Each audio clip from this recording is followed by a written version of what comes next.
Welcome back, everybody, to UNJUIRED, the St. Louis Fringe podcast. This week we are talking about the STLFringe FEST 25 preview, one of my favorites. We are having our festival coming up August 11th through 17th right here in the beautiful Grand Center Arts District. And now with me, Maria Bartolotta. Hi. Did I do it right? No, it's okay. Bartolotta. Bartolotta. And we just talked about it. Bartolotta. Maria. Okay, and now with me, Maria Bartolotta. Yay. Hi. There we go. Hi. Apologies. No worries. Listen, tell us about the name of your show and tell us what discipline it is. Yes. So it is a musical comedy. I like to call it a musical traumedy. But it's called I've Grown Plenty, Thanks. And it's a musical comedy exploring the hilarity in my trauma and how disastrous dating can be in the healing journey. So I guess there's the first question. Where do we start with like this work? Where does it begin? Where does the date begin? So it went south. So chronologically, like during the show? Sure. Yeah. So it starts like pre me moving to New York and giving you just kind of an idea of how dating goes for me. The whole thing, the audience is playing my new therapist that I'm seeing. Right. Because I can't seem to date like other people. Like I've only had 2 relationships my entire life and I'm 35.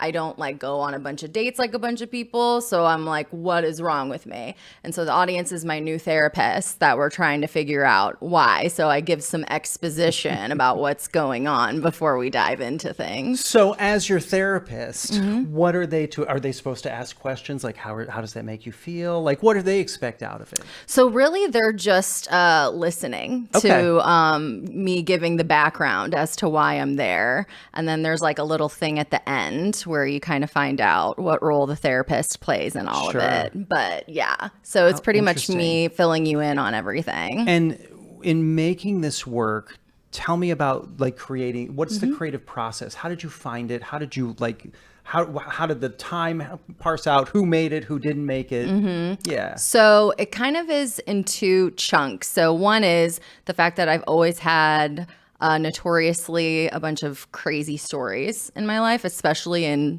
romance, hard quotes on the romance. And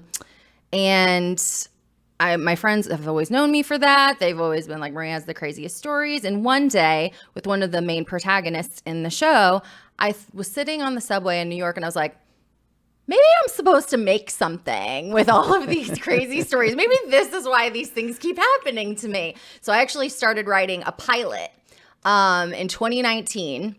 And so that's kind of where it started. But then I'm more theater versus film and TV. So I didn't really know what to do with it or where to go. Fast forward to 2023. I'm been trying to be an actor in New York for 6 years. I'm going to audition after audition, self-tape after self-tape. Nothing's happening. Sure. I'm getting tired of it. Yep. I'm like, you know what? I'm going to do my own thing. I'm going to make my own opportunities.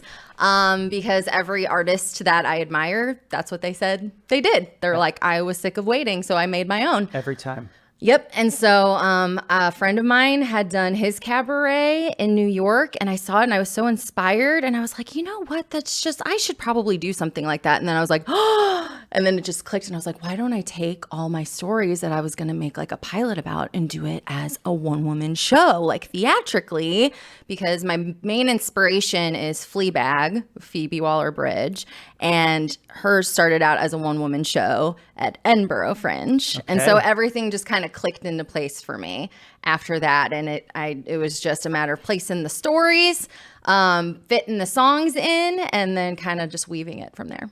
I always appreciate that advice, and we're going to get to that question later, but you're right. The day when you're like, wait a minute, I just have to do this myself. And if I pay attention, I can go through so many people who are famous or whatever. I mean, whatever famous means. Right. But they are successful because they were like, I'm going to stop standing in my own way and I'm going to do it. And I'm going to do it my way. And suddenly the doors start opening because of it. I can't, like, it's just such a true statement. And we all learn it individually at a different time in ourselves as an artist community. It's so true. Yeah, it's wild. What are the takeaways? What are the takeaways? When they walk out, they're like, I think this, or this. I don't know. What do you want the takeaways to be? So a few big ones. One that's more of, you'll notice in the technicality of it. I wanted, when I was first writing the pilot as well, I wanted to capture, I don't think that conversation, especially with dating and romance, I don't think it actually happens face to face as much as film and TV today shows it is. I think it happens a lot more over phones and screens than is exemplified. And so when I was writing the screen version, I was trying to come up with a creative way to have that personified in a way. And so, which I do have, but then the theatrical version, there's a lot of tools used to kind of show how much of it is screens versus in person. That's so cool. Yeah, so that's one. And then, but the big one is I wanted to find the comedy in trauma, because my favorite kind of comedy is finding the humor in the darkest parts of life. And I was like, I haven't found anyone that found the jokes in this stuff yet. And this is some dark stuff. And this is some dark stuff that happened to me, but I can somehow make this funny, and I'm going to do it. Sure. I mean, there's comedy in everything, right? Exactly. I have a young person friend who is single, and I asked them one day, I said, hey, when you go to a bar and somebody hits on you, and you're there, how do you deal with it? And the response from them was, it makes me mad. I'm just there with my friends. If they want to talk to me about possibly going on a date or whatever, they need to hit me up online. Oh, no. Wait, you can't even be approached in a public space? No. Oh, no. And I think that's so interesting, because you just said it. So much of it happens on screens. I met my husband online. Yeah. Yeah. Most people do these days. Yeah, it's wild. Yeah. It has completely changed. It totally has. And I don't know. It doesn't vibe with me. It's never worked out for me, which you'll see in the show. Sure. You'll see what I tend to get from online dating. But yeah, I really wanted to portray that. And also just, I don't think people talk enough about how hard it is to be vulnerable and so to really hard. just sit with ourselves and, you know, look internally, take stock internally. And that's something I've been forced almost to do through the things I've gone through in the past few years. And so this is just kind of a way for me to evoke that and maybe give people something to think about, of asking themselves, have I ever really thought about what I want? You know, like things like that. Because I don't know about you, but I get uncomfortable with things like that. I'm like weird. I'm like, wait, what? What do you mean? I used to, but vulnerability is something that is culturally like just not welcome. No. It's like we're supposed to have a mask up and have a shield on and be armored and be in our phones and suddenly, I don't know what happened to me, but one day I just was like, okay, I can't not be vulnerable. And it changed who I was as a person. I am a different human being.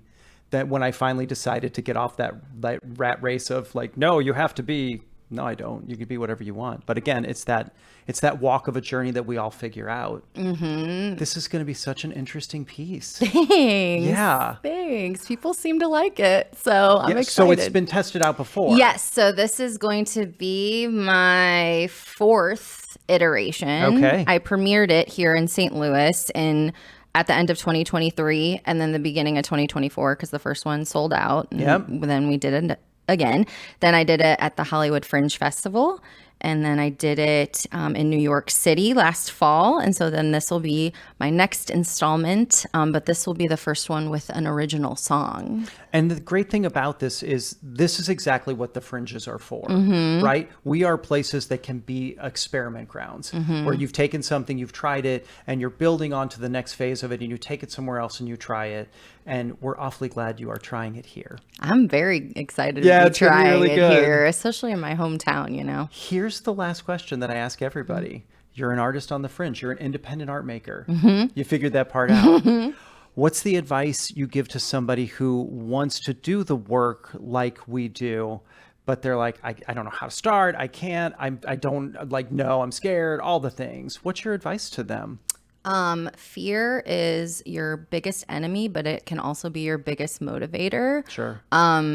Honestly, I always laugh when people ask me, because in my mind, everything's kind of just happened by accident, because I keep getting handed like an opportunity with something, and then I just keep running with it, and I don't even give myself time to think about it. So I would say, if you have, one of the best pieces of advice I ever heard is, if you have a story or something you want to say that is on your heart, that feels like it is clawing its way out of you to get out, you're gonna make it. You're gonna make it, and just don't stop getting in your own way. Don't stop thinking about all the things that could go wrong. Yeah. That's my biggest thing. That's wonderful. Is I love to think about all what if this? What if no one comes? What if no one likes it? Right. What if this happens? What if it's bad? And I just turn those voices off and I just do it. Everyone's favorite thing is, the first time I did it, I booked the venue before I had the show written. Smart. So then I had to do it. You're like, I am now invested financially. So then I had to do it. But yeah, I would say, if you have a good why for why you're doing it, and if you have that thing that you have to say or you're going to die, then do it. Get out of your own way. It's never going to be perfect the first time you do it. That was one thing. Or the second time or the fifth time. Exactly. Yeah. It's probably never going to be perfect. Like, I had to get over the fact that, like, it's not going to be a complete piece the first time I did it. That was a huge hurdle for me. Just get it out there and do it for the first time, and then everything else will be a piece of cake. You're a total inspiration. It's a true statement. You. Yeah. Workmakers, take this advice. It's so good. You can see Maria's show. I've grown plenty, thanks. At STLFringe FEST 25, August 11th through 17th, right here in the beautiful Grand Center Arts District. And you can get tickets at stlfringe.org. You can also get festival passes. Buy a festival pass. That would be great. And we will be right back.